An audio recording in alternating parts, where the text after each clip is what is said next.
Yeah, hello everybody, welcome. So for the ones that don't know us, so we're the game changers here, or hello game changers. So it's not clear, we are YPOG, so we are a law firm, but we are working for game changers, meaning that we are advising the financial industry that has a strong focus on new fintechs, DLT related and crypto products, working a lot together with regulators, BaFin, ESMA and Co. And want to give you an insight now on the DLT pilot regime. We have been working on this issue for the past 1.5 years and have advised some of the clients and would like to give you some more details on what are the challenges, what have you seen. And before we start into going into too much detail, we just give a very brief overview, one slide, what is the DLT pilot regime, and then talk to you about some of the challenges we have seen come across with. Correct. So get ready for our check-in into DLT pilot regime, also to prepare you for the panel afterwards. So we will recommend to know what they are talking about later. So just a brief overview, there are some new market categories for market infrastructure. So we have a multilateral trading facility that can trade DLT-based financial instruments called DLT MTF. Then we have the settlement side, settling such DLT financial instruments, which would be the DLT SS. And then what's kind of newer then is you can combine both of these functions, so trading and settlement within one entity. This would be the DLT TSS, a trading and settlement system. So then what's new, or why did we need a sandbox for this? So you can now trade DLT financial instruments, meaning shares, bonds, also some kind of funds. You can also provide direct access to natural persons, so DLT MTF can do that, TSS and SS as well, which is quite new because you wouldn't have natural persons on a regular market or on a stock exchange. What's also then different, you do not need to record your financial instruments in book entry form, so Effektengiro in German. You can now just record them on a DLT and try to find a way to work with the new DLT infrastructures we see. So this is just a brief overview. Of course, here the financial instruments we can trade, it's quite limited. Also, the overall market value you could trade via this kind of DLT-based market infrastructures is limited to 6 billion euro in total, so it's a sandbox approach. So I'll let you take a picture, but there we go. All right, so now we do not want to talk more about what is the DLT pilot regime, but to talk more about what are still open topics we see while we now see the first market infrastructures trying to get into the market. So get ready for final takeoff and open topics to discuss. Yeah, and we come to the challenges. So what are the problems or topics we have come across with when working with clients on these kind of projects? So we have different kind of clients with very different scenarios and setups. So from DLT, multilateral trading facilities, and really clients that go into this very new form, meaning DLT trading and settlement systems combined in one entity. And what are the challenges? One of the challenges is, for example, when you're just a DLT MTF, you need to settle somehow instruments. So this is one of these challenges, because if the pilot regime, as Anika has just set out, means that you can normally let retail customers trade on your DLT MTF, so on your trading platform, and then all of a sudden you need to settle. And settlement, if you don't have TSSs or SSs, so the settlement part to it, there is a challenge because no one really knows, does it work? Can you combine it with the normal traditional DLT MTFs? And Anika will tell you a bit, is it possible, isn't it possible, what have been our experiences up to now? Yeah, so I think there we see the problem, or maybe a challenge, not a problem, to combine different infrastructures you're building your DLT marketplace on. So if you think about having an order book that's completely smart contract based, that might provide the matching and then the settlement of a trade within one instant, it's maybe not what your DLT MTF is then built on if you need to settle with such kind of SS or TSS function.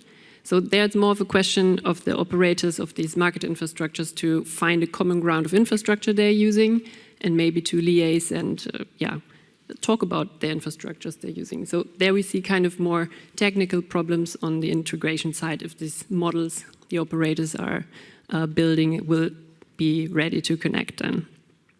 So maybe, but what would be another challenge? You said the settlement part. If I do not find then an operator of a DLT SS, so I have my DLT MTF, I just want to operate this one, I do not want to be a TSS, now I need someone for the settlement side. If I do not find this one, I need a traditional CSD, so I cannot just settle them on my own, I still need this central securities depository, so Germany Clearstream. So maybe Carola, what should I do then if this, if I cannot find my market participant? Yeah, I think there are several challenges. So when I cannot find my market participant, one of the challenges, of course, is then everything connected to settlement finality, for example. So this is one of the challenges. So if I normally have settlement requirements, so the CSDR is telling us you need to ensure settlement finality. How can this be achieved on a DLT settlement system?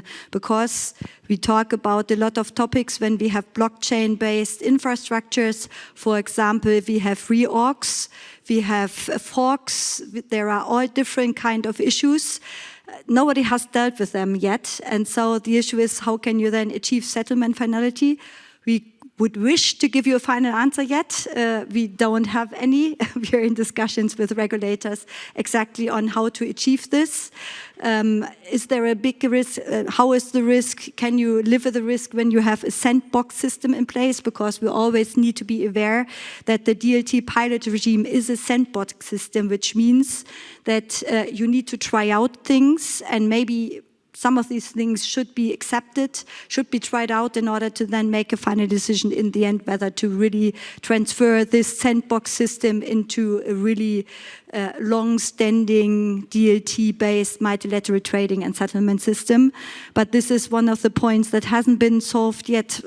There are issues going on. You don't have this issue, of course, if you connect your DLT MTF to a very traditional settlement system. So what we set out here, trading on DLT MTF and settlement via traditional CSD. Anika will give you, because it's very closely connected to the topic I have just mentioned, will give you some insights. What are the challenges there? Does it work in particular when talking to retail customers? Because Anika said you can trade DLT financial instruments with retail clients, so it could be a C2C platform in the end, where the platform allows trading from retail to retail customer. But what does it mean when you can trade on a DLMTF with the settlement side? So Anika will give you some insights on what we have seen and what are the challenges for the market participants. Yeah, so if you have to integrate then with a more or less traditional CSD, the problem is they will not be able to get the exemptions to onboard retail clients. Otherwise, they would need to become a DLT SS as well. So to be operative in the pilot regime, which they maybe do not want to be. And so you wouldn't be able to settle directly with retail clients if you have your DLT MTF. So I think this is kind of, yeah, a burden then. So you would need to integrate with a custodian bank, but also a custodian bank would always want to know what kind of trade happened before, not just being a settlement entity, but also being the trader on the exchange itself. So it has the market data and knows what to settle then internally. So you would need to have an intermediated system again, which was kind of maybe then one of the perks of the pilot regime to get retail participants onto your platforms.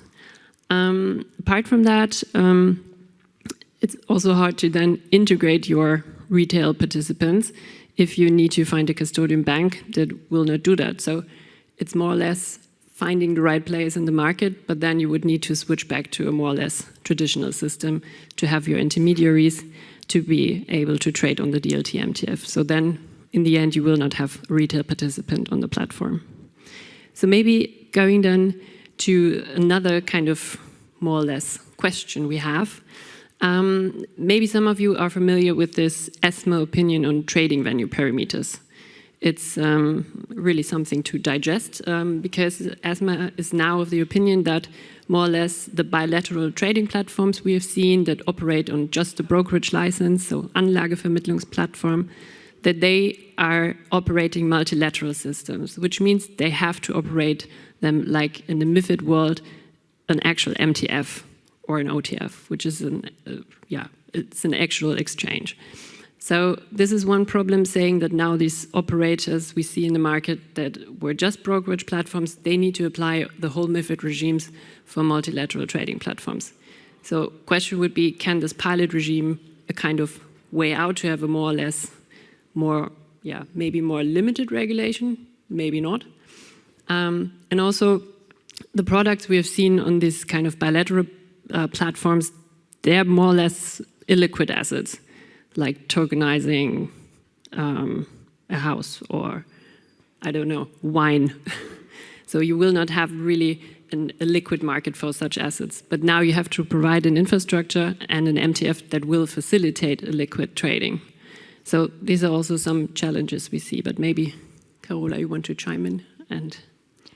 Yeah, I think you have touched most of the points we have seen, and I think these are the challenges where the market needs to gain more experience. Also, regulators need to understand it because they exactly challenge these points, and they need to understand that, of course, it's a very different asset class, tokenizing illiquid assets, and what does it mean? Also, how is the price building mechanism taking place for these kind of assets?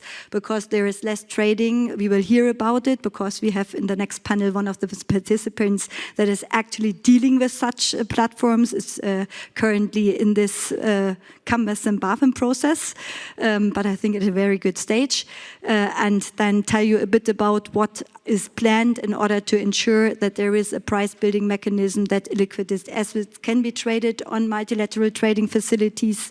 I think what is important to see, because Anika just said there is a big connection between the movement from the European digital asset strategy, where we have seen these kind of RTO systems, so RTO provider, which is Anlagevermittlung, what Anika said before, which is not allowed anymore. And then we have these platforms, you know them, like the Finexity platforms in Germany, the Expo platforms and similar platforms, where these typical STOs, which are no financial instruments, have been traded before, and which cannot be traded anymore in this former way, because most of these platforms will be categorized now as so-called multilateral systems. And if it is a multilateral system, you can only trade via these three ways Anika has said, as MTF, OTF, or as a normal stock exchange. And I think there needs to be solutions found for these kind of very specific asset classes that are then often traded on these MTFs. And we will hear maybe from one of the BaFin people on the panel how they tend to deal with it in future and what are their ideas. And if there is maybe, when it comes to retail, the option to have a so-called MTF light, where there are only certain trading participants on the MTF, because I think one of the risks we see when we have these kind of, therefore we set MTF light, when we see these kind of trading facilities where there is an arbitrage of knowledge, because if a normal retail customer trades against BlackRock, I think there is arbitrage in place. So maybe there are options for MTF lights to kind of ensure that these kind of asset classes that were these explorers and Finexities, as I just said, maybe there is an interim or an intermediate solution for these kind of players in the market in order to ensure that they can still continue to trade their assets without needing to fulfill all the requirements. Because maybe Anika can tell you 2 or 3 words, what are the requirements if you are a normal MTF? Maybe not here, but afterwards, because otherwise we're running out of time. But I think a fully fledged MTF, even in a sandbox system, are quite high burdens and hurdles. And this is then therefore one of our last appels here, that maybe it's always good to remind everyone here that we are still talking about a sandbox and to try out things also when it comes to reportings and other parts. Yeah. But maybe you can talk a bit about these kind of ideas and new solutions. Yeah, but not to mention you would have to settle with the CSD and you might not get an account. So this is also quite some hurdle you would need to jump.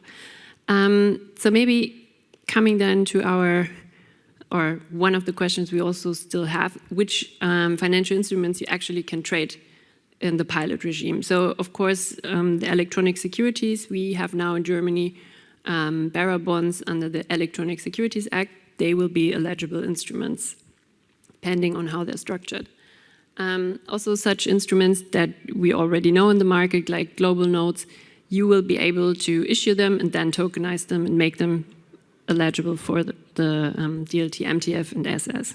But one question we see, and why we kind of believed in Germany this whole idea around a pilot regime was also triggered in the last years, was the talks about the security tokens. The security tokens, which are securities sui generis, meaning they're not actual bearer bonds, they're more or less tokenized claims you have. And I think there's still ongoing discussions, will such instruments be eligible for the pilot regime? Because they are securities, but not under the German civil law. Now it gets kinky. But they are securities within the meaning of the European framework. So you need a prospectus to issue them and such things. But now it's more the question about, okay, will a TSS be able to integrate them or to list them on their systems? Because it's not what the European regulator is kind of aware of, because they're not really securities. So maybe we can talk about this later in the break, but these are the challenges we see, and thank you for listening. Thank you.